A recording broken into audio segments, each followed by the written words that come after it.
time to grow with the SEO Queen. Receive the perfect leads like never before. No traffic is gonna explode. It's time to grow.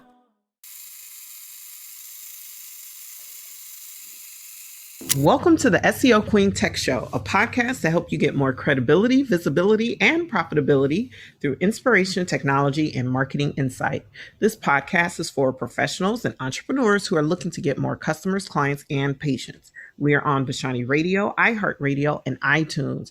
Vashani Radio, always talking about everything from New York City. You can listen to the SEO Queen Tech Show on any mobile phone or tablet device. Also, as a thank you gift for listening to the SEO Queen Tech Show, you can go to SEOqueen.com and download the free ebook, 101 Ways to Improve Your Marketing and Sales. So I am so thrilled that this week I have Dr. Donald White, who is known as the inventor of biodegradable plastic. I think that is just so cool. And before I, start this conversation, I have to tell you guys that I got a little concerned, a little worried when I tested positive for coronavirus. And Dr. White broke down the chemistry of coronavirus to me, and I actually had on hand some additional supplements that was able to help me recover, and my oxygen levels are at 100%, and I'm so grateful for the brilliance and graciousness of Dr. Donald White. How are you, Dr. Donald White? I'm doing great. I'm well. Consider all things considering, I'm doing well. Thanks for asking. Great. I'm glad to hear you're doing better now too. Yeah, I'm doing so much better. I have all this energy now. That's great. I'm just super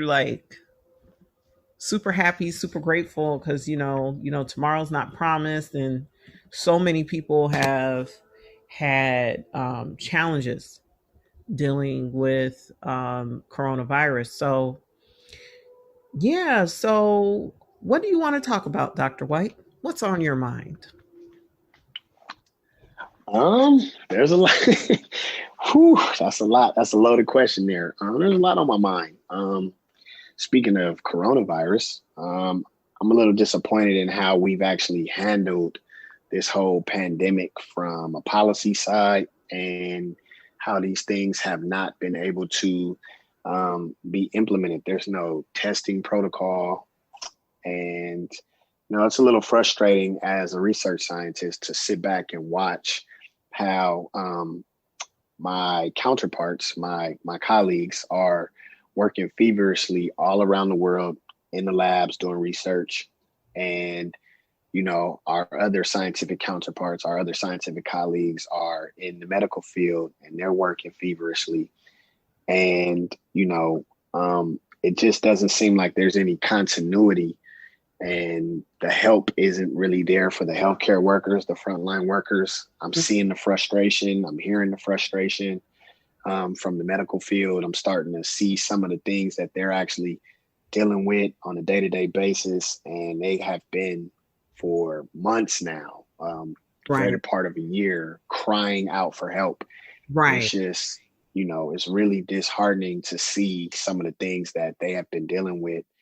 And I think that the actual science could be communicated a little bit more effectively over to them, the ones who are on the front line, the doctor, the medical doctors, the surgeons, the nurses, the respiratory therapists that are, watching their patients die, watching their patients ill, and having to tell people that their family member, their loved ones didn't make it, and just dealing with that. That's got to be a huge, not only physical stress, but psychological stress as well. So my heart just goes out to them. And then at the same time, just looking at the frustration of the healthcare system right now. So it's, and the lack of response from, from a policy standpoint, it's just right. It's a little I think, if you go back in time and just see how, 45 treated the whole pandemic. It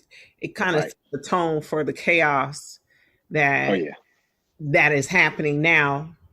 I hope that we're able to coordinate and have more synergy. But as you said, it's like Right. it's really where is that leadership going to come from?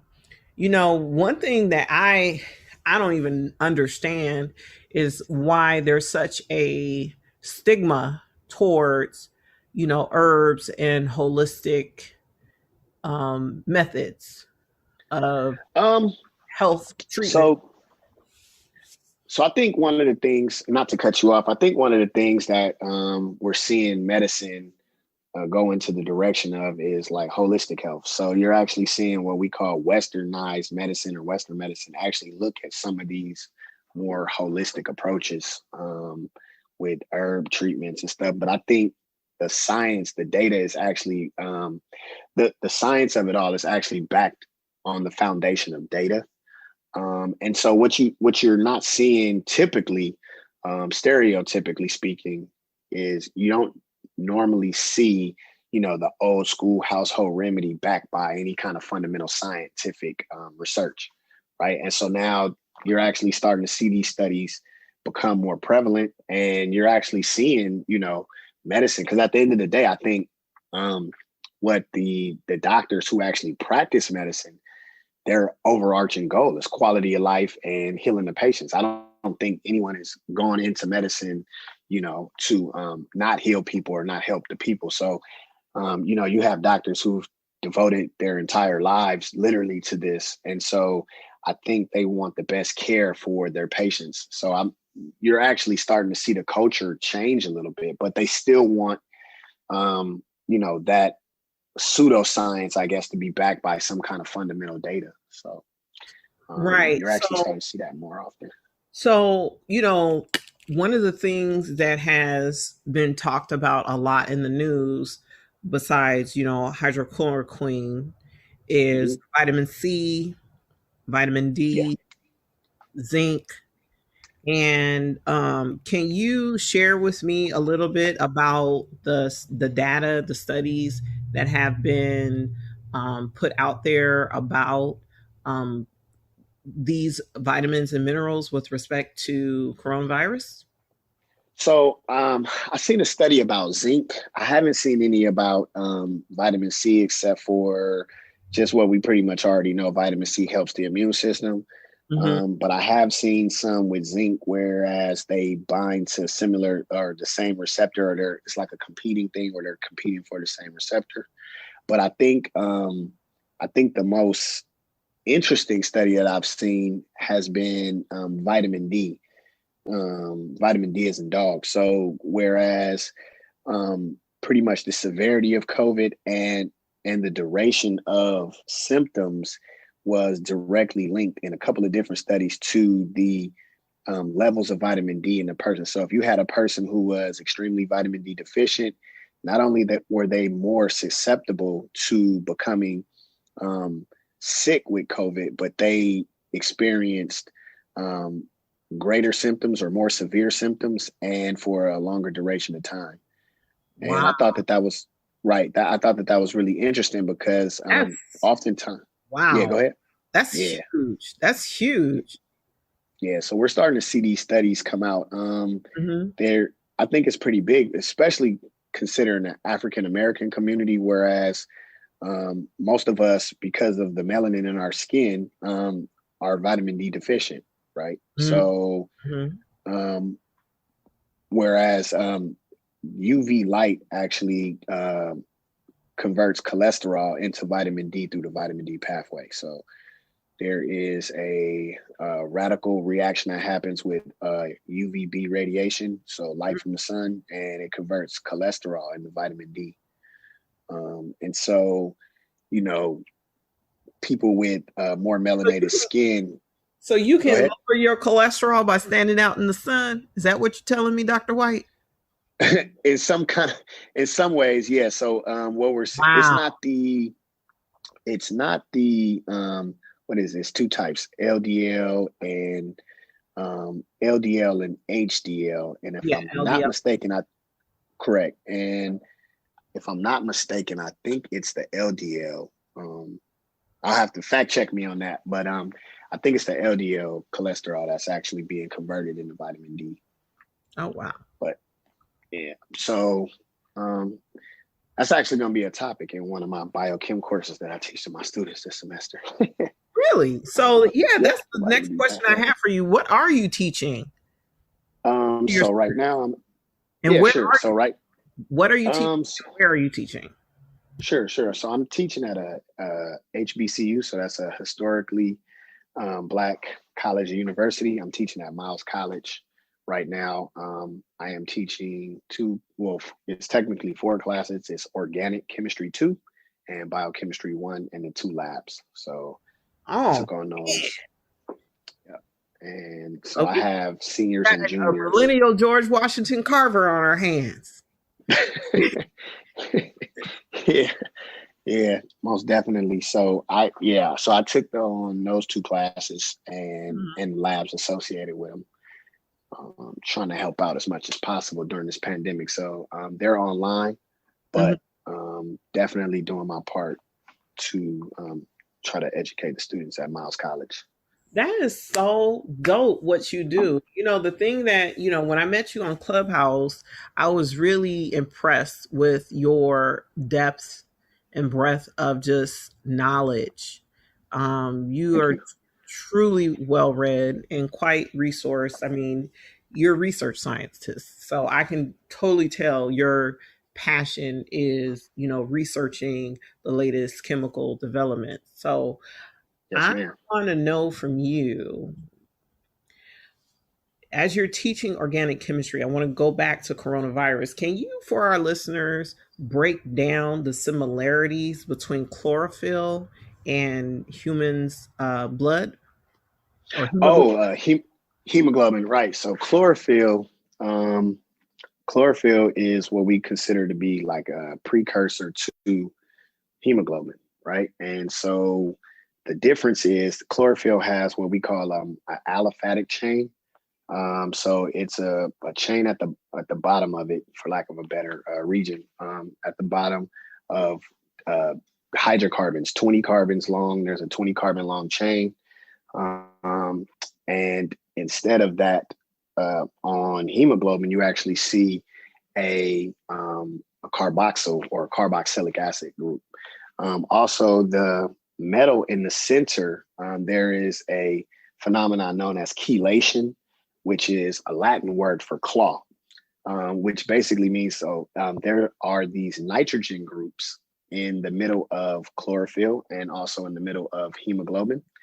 And these nitrogen groups have what we call lone pair electrons on them, and they will form a temporary bond with something that is partially positive, right? So what happens is that you get this chelation, or this bond that is formed between the nitrogen's lone pair and the metal. So in the form of, in terms of chlorophyll, you have magnesium, which is a +2 group 2 metal on the periodic chart. And in terms of hemoglobin, it's iron, right? Which is a transition metal. And iron changes oxidation states, right? So it goes from +2 to +3, relatively easy. And so basically what I mean by change oxidation states, oxidation is loss of electron and reduction is gain of electron. So it'll lose or gain an electron in a redox reaction relatively easily. And so whereas I have chlorophyll another is the question precursor. for you. Sure. Why is it when atom gains an electron, it's called a reduction? When an atom gains well, I'm not sure who actually came up with that, but I think you take me back to general chemistry. Is it because the protons are positive and a positive plus a negative plus another negative is a negative, and that's a reduction? Is that why? Nope. So this is actually talking about the formal charge, and it is in correlation with the actual electrons, which are negatively charged. So we're actually talking about electrons and the overall charge of the atom. So when a person says something like redox or reduction in oxidation, they're actually talking about the electrons, not the protons. Gotcha. Yep. And so I forgot what I was going to say. But I think it was, go ahead. You were talking about the similarities between hemoglobin and chlorophyll. And you were talking about the difference between the magnesium and the iron. Correct. Right. So they're both metals. One is a group 2 metal and one is a transition metal. So yeah, iron has a metal. See, right, it's a transition metal. On. You catching on real well. I mean, you taking me all the way back to my teenage years when I took 091 at MIT. So I'm like, it's starting to bubble up to my memory a little bit. Oh yeah, it's still there. You never lose it. It's there. Yeah. But yeah, so it changes oxidation states, and so that allows iron the ability, while bound to those nitrogen groups, it allows iron to also form a bond with oxygen. And so it will grab oxygen and then carry it for oxygen transport in the lungs, which happens in the alveoli. And that's literally how we get cellular respiration, for the oxygen to do cellular respiration. So cellular respiration pretty much is your hemoglobin grabbing oxygen and carrying it through your blood. Is that what I'm understanding? That's part of it. Yeah, that's part of it. It's pretty complex. There's a bunch of steps to it, but that's part of it, definitely. So, you need O2 at the cellular level. And so what we're seeing in some of the research done with like COVID is that COVID actually is binding to the hemoglobin. And I think it was reported in the 1-beta region of the hemoglobin, and it was prematurely releasing the oxygen and the iron, creating what they call ROSs, which are reactive oxygenated species. So it's not, I guess it's not surprising that some of the first affected areas is in the alveoli sac, in the lower lobe of the lungs, because that's kind of, that's where O2 transfer actually takes place. So it makes perfect sense to me. So I think that would also kind of suggest why people are probably actually dying on respirators as well. Makes sense to me. I mean, whereas, you can put them on a respirator, turn the gas all the way up, but if you don't have anything to carry the O2 into the cell, then how does the cell breathe? Or if you don't have any, O2 transfer taking place, how does that actually happen? So I think that these kind of like novel studies that are being done, I guess needs to be somehow articulated to if they're not, they need to be articulated to the people on the front line, because these doctors, these medical doctors, they have a wealth of knowledge. Right. Yeah, I think if the doctors fully understood that the blood is that the oxygen isn't binding, and I'm sure some of them would have more ideas as to what pharmaceuticals could possibly help. I know from a holistic standpoint, I've been able to use vitamin C, D, zinc, and chlorophyll, and also I used supplement lysine and olive leaf extract, which are known just lower your viral load, period. So I did that along with, boosting, and then also breathing exercises and lots of prayer and rest and liquids and herbal teas. I really like traditional medicinal. So that really was helpful for me in my recovery. And I definitely feel the difference if I skip taking my supplements. One also thing I did was I took all the B vitamins. So I took B1, B2, B6. I took all B12, and that really helped my energy level to stay constant. So I never really felt to the point where I couldn't move. Right. That's awesome. I mean, you're really vigilant. I haven't seen a study, as of yet. I haven't seen a study that would suggest taking vitamins like prophylactically that would help. I mean, I don't know, but I haven't seen the study being done. Right. There's so much research coming out almost every single day. Right. There's an inundation of new papers. So it doesn't surprise me that the MDs that are actually in the hospitals working, saving lives and stuff. It doesn't surprise me that, they don't have a whole lot of time to be sitting there reading papers. But I think that somebody should be reading the papers and briefing the medical doctors. If that's not, it could be happening. I don't know. I don't work in a hospital. So yeah, I mean, it would be dope if hospitals had like a research scientist and, to kind of just distill research down to help the practices of the different doctors. But, yeah, I think now we're seeing a lot of good scientific communication. I kind of wish it would have happened, last March instead of, February 2021. I think that again with politics, with that past administration, I think that things were kind of tight with what can be said. We were kind of ran a lot like a dictatorship. And I think that really hindered our ability to respond and react appropriately. I think that some of the things that I saw that I wish would have happened was they should have had a standard for testing protocol. That should have been number one. And, hindsight is 2020.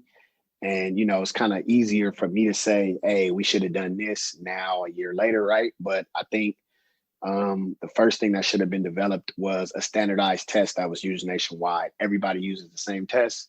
And the way we pull samples, the way we do everything is standardized, and we all use it. We know the limitations in this procedure. And, I think that should have been number one. And then from that point, I think we should have, activated the private sector in some kind of way to where they could have went in mass production of that test, maybe through some kind of government contract or something like that. And, maybe like a 3M or somebody large enough to have a capacity to really produce a whole lot of tests and, produce those tests, and everybody in America get tested. We should have all been tested at least 5 or 6 times by now, every single person. And we should have taken those of us who were actually sick, that are in the, in the economy, and then pulled them out and, allowed them the opportunity to recover. I think that would have probably been the best technique to, kind of mitigate while everyone waited on the vaccine or therapy. But again, it's easier for me to say that a year later, right? Then the truth is, we kind of dealing with this thing in the moment and dealing with the whole political scene and the politics side of things. Right. Hindsight is 2020. But Right. Dr. White, it definitely has been a pleasure having you on the SEO Queen Tech Show. How can people connect with you? I'm sure. So I'm on an array of social media outlets. So they can find me on Instagram at the chemist. So DA_CHEMIST. So _chemist. They can find me on Twitter as DACHEM, the number 1. So Kim first, ST. So, and they can also check me out on my website. I have a book coming out for children, and it's available now. It's called You're a Chemist Too. And they can find me on youreachemist2.com. So that's YOUREACHEMIST EMISTTOO.com. So you can find me on all of those outlets. Well, Dr. White, thank you so much for being on the show. And I really enjoyed talking to you. You're just so brilliant. Thank you so much. Thank you so much. Thank you for having me. Thank you so much.